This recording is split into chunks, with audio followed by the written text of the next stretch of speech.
Assalamualaikum warahmatullahi wabarakatuh. Selamat pagi semuanya. Izin memperkenalkan diri. Perkenalkan, nama saya Muhammad Dinaldi Firdaus dengan NPM 17113-291 dan teman saya Wildan Arisman dengan NPM 17113-296. kami dari kelas TI 17B Teknik Industri. Sebelum memulai, saya sangat berterima kasih kepada dosen pengajar Bapak Rohman Agus Jatnika yang telah memberikan kesempatan kepada kita untuk memulai presentasi tentang manajemen perusahaan industri secara garis besar. Baik, dengan ini kita akan memulai. Bismillahirrahmanirrahim. Pertama, saya akan memaparkan tentang subbagian yang akan kita jelaskan tentang manajemen perusahaan industri secara garis besar, yaitu pertama ada MPI sebagai entitas organisasi, Yang kedua ada ikhtisar organisasi manajemen dan leadership. yang ketiga ada sistem kepemimpinan, Yang keempat ada kepemimpinan keunggulan kinerja proses. yang kelima ada kepemimpinan keunggulan kinerja hasil atau result, Yang keenam ada gaya kepemimpinan bersaing organisasi. yang ketujuh ada gaya kepemimpinan individual, Yang kedelapan ada governance atau tata kelola. dan yang kesembilan yang terakhir adalah ilmu dari komunikasi. Ilmu dari komunikasi atau komunikasi. Yang pertama, saya akan menjelaskan tentang MPI sebagai entitas organisasi. Pengertian MPI. MPI atau manajemen perusahaan industri dapat diartikan sebagai pengelolaan suatu perusahaan industri. Penjabarannya dapat dijelaskan melalui dua pengertian dasar, yaitu perusahaan industri dan manajemen. Sedangkan perusahaan industri adalah suatu unit atau kesatuan usaha atau perusahaan yang melakukan kegiatan ekonomi bertujuan menghasilkan barang atau jasa, terletak pada suatu bangunan atau lokasi tertentu, dan mempunyai catatan informasi administrasi tersendiri mengenai produksi dan struktur biaya, serta ada seseorang atau lebih yang bertanggung jawab atas usaha tersebut. Lanjut, pergerakan rantai produk industri dan konsumen. Apapun karya manusia yang pernah ada selalu melalui proses perubahan perilaku dan awalnya tercipta melalui proses berpikir dalam alam pikiran, lalu dikembangkan dan diwujudkan pada alam nyata. Dalam konteks ini, merancang model berpikir berarti mengamati karakteristik segala orang atas semua aspek kehidupan dan berbagai kegiatannya. Tahapan merancang model berpikir sedikitnya melalui berikut ini. Yang pertama, pemahaman berakhir dalam pengetahuan yang mendalam. Kedua, kreasi berakhir dengan gagasan. Dan yang terakhir, memberikan hasil dalam kenyataan.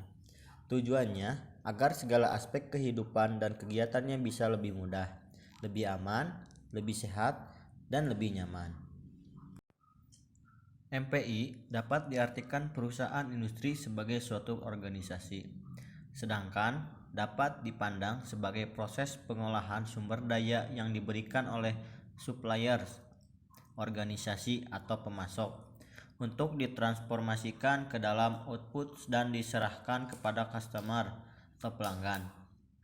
Dengan batasan penyediaan atau provider sebagai suatu organisasi, pengertian organisasi dapat dikaitkan suatu entitas sosial yang terkoordinasi terdiri dari dua orang atau lebih untuk mencapai seperangkat tujuan bersama.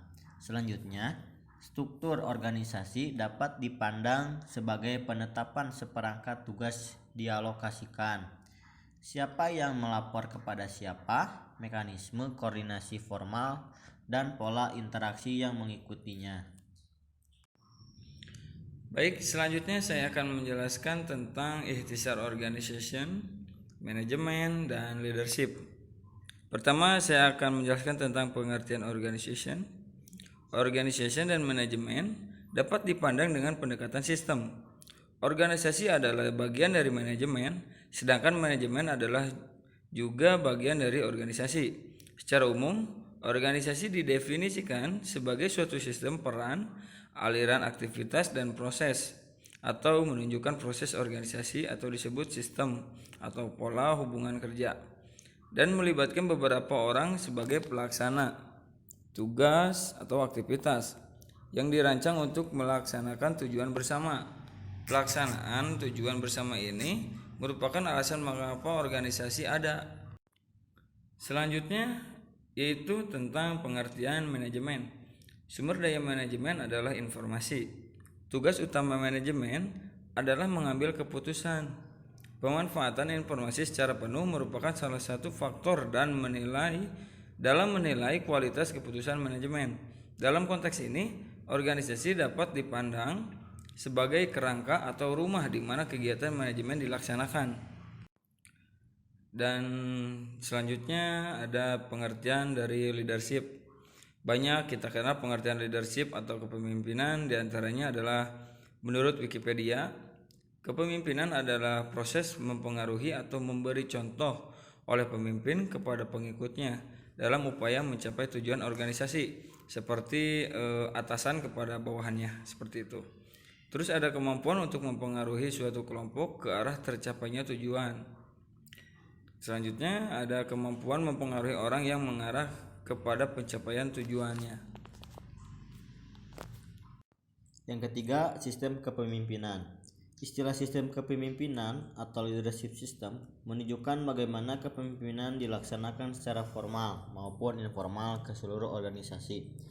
Sebagai dasar dan pedoman keputusan-keputusan utama dibuat, dikomunikasikan, dan dilaksanakan. Leadership system atau sistem kepemimpinan terdiri dari struktur dan mekanisme pengambilan keputusan, pemilihan dan pengembangan terhadap pemimpin dan manajer, dan penguatan tata nilai, arahan, dan harapan kinerja.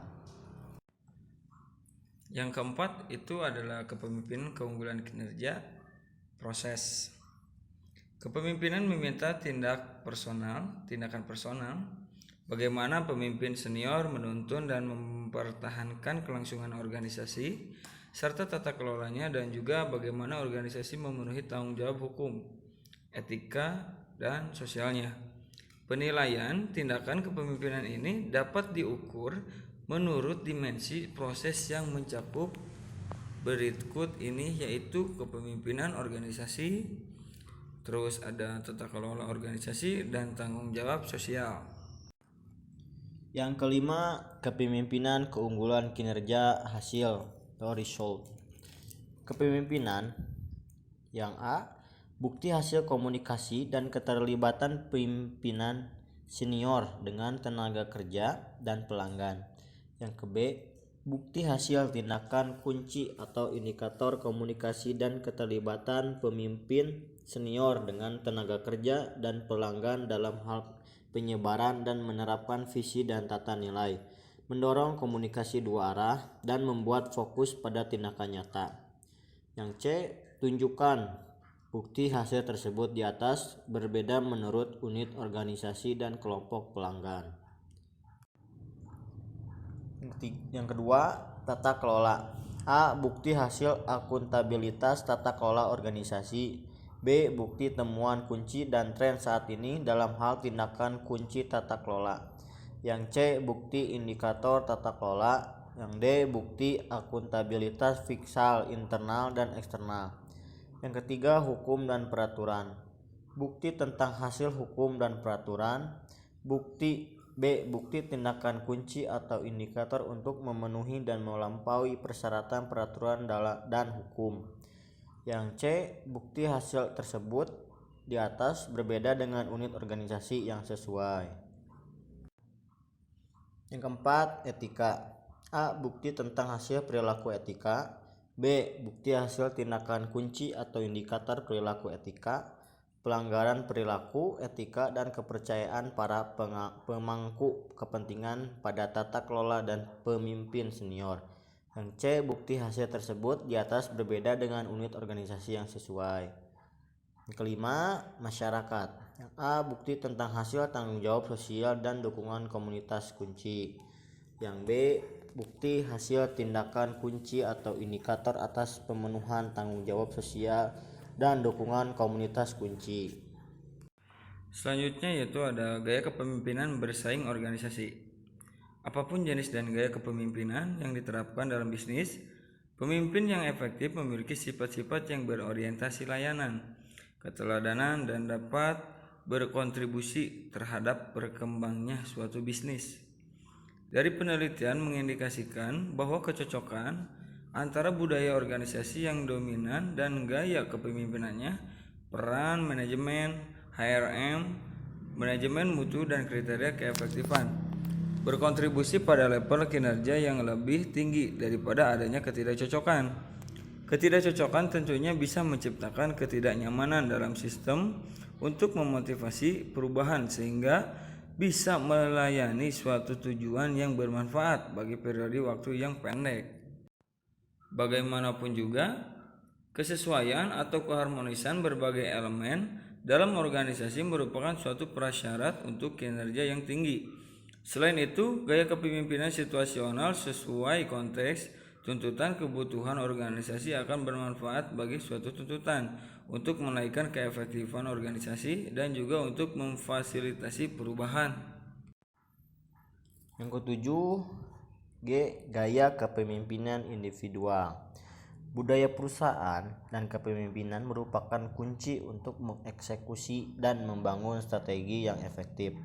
Menurut Thompson dan Strickland 2001, budaya menunjukkan nilai perusahaan, belief, prinsip bisnis, tradisi, cara beroperasi perusahaan, dan lingkungan kerja internal. Tindakan manajemen puncak mempunyai dampak penting terhadap budaya organisasi. Berbagai gaya kepemimpinan yang sering kita kenal sedikitnya mencakup sesuai dengan konfigurasi pilihan gaya kepemimpinan berikut ini. Yang pertama, otoriter atau otoritarian atau otokratis. Yang kedua, partisipatif. Yang ketiga, delegatif. Yang keempat, transaksional. Yang kelima, transformasional. Yang keenam, situasional. Yang ketujuh, melayani atau servant leaders. Dan yang terakhir, orientasi perannya. Yang kedelapan itu ada governance atau tata kelola. Menurut Ulrich, governance menggambarkan sistem atau pola hubungan pelaporan organisasi, proses pengambilan keputusan, kebijakan, dan proses komunikasi. Istilah governance sesuai kriteria Ulrich menunjukkan sistem manajemen dan pengendalian yang diterapkan oleh pengelola organisasi.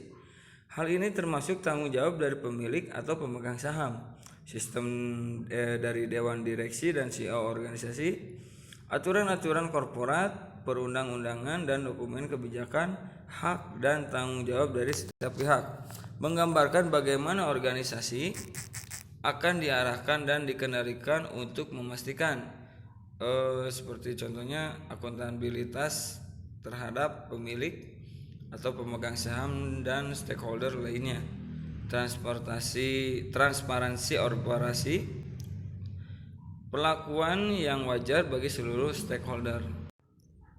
Yang terakhir, kesembilan, komunikasi. Keterampilan mempengaruhi merupakan daya yang ada atau timbul dari seseorang atau lingkungannya yang ikut membentuk watak, kepercayaan, atau perbuatan seseorang. Keterampilan memotivasi dan memengaruhi akan mengalirkan informasi di dalam suatu sistem atau proses dan memandukan sikap dan perilaku pengikut agar dapat berpartisipasi dalam melaksanakan suatu aktivitas untuk mencapai tujuan tertentu dengan harapan dapat dicapai kepuasan bekerja. Yang pertama, fungsi komunikasi dan pilihan metode komunikasi. Sedikitnya ada 3 tujuan. orang melakukan komunikasi, yaitu menyampaikan informasi, memberikan persuasi, dan menghibur. Jika dikolaborasi lebih lanjut, fungsi komunikasi umumnya berkenaan dengan mengalirkan informasi atau pelaporan, mengungkapkan emosional seperti marah, risau, atau menghibur, memotivasi dan mempengaruhi, dan terakhir kontrol. Yang kedua, rintangan berkomunikasi dan solusinya. Rintangan berkomunikasi umumnya mencakup sebagai berikut. Jumlah informasi berlebihan. Biasakan prinsip KISS atau Keep It Simple and Short. Kurangnya pengetahuan atas persoalan. Perbedaan kultural atau budaya dan bahasa. Interpretasi bisa berbeda dalam kultur atau budaya yang berbeda dan bahasa teknis yang tidak sama. Iklim organisasional atau minimalkan kesulitan yang terkait dengan status dan ego di dalam organisasi. Hadirkan suasana keterbukaan dan kepercayaan.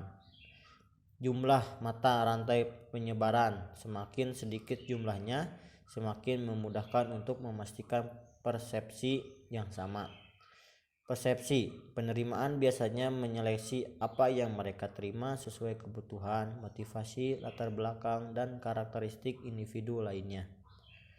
Penyaringan informasi. Pengirim cenderung memanipulasi informasi agar dapat diterima oleh penerima. Atensi dan emosi penerima tidak memadai, dan kurangi jargon dan banyak istilah. Cara mengurangi rintangan dalam berkomunikasi adalah mendengarkan dengan aktif, memberikan klarifikasi dan umpan balik. Sistem hubungan struktur organisasi dapat pula mengalirkan informasi atau saling berkomunikasi antar unit di dalamnya, baik secara horizontal, diagonal maupun vertikal, dan sekaligus berfungsi meningkatkan koordinasi, kontrol, dan integrasi sesuai dengan tingkat kebutuhan hubungan di dalam organisasi. Terima kasih, sekian dari kami. Mohon maaf bila ada perkataan yang kurang mengenakan dan materi kami yang tidak dipahami. Sekian dari kami. Kami berdua pamit. Wassalamualaikum warahmatullahi wabarakatuh.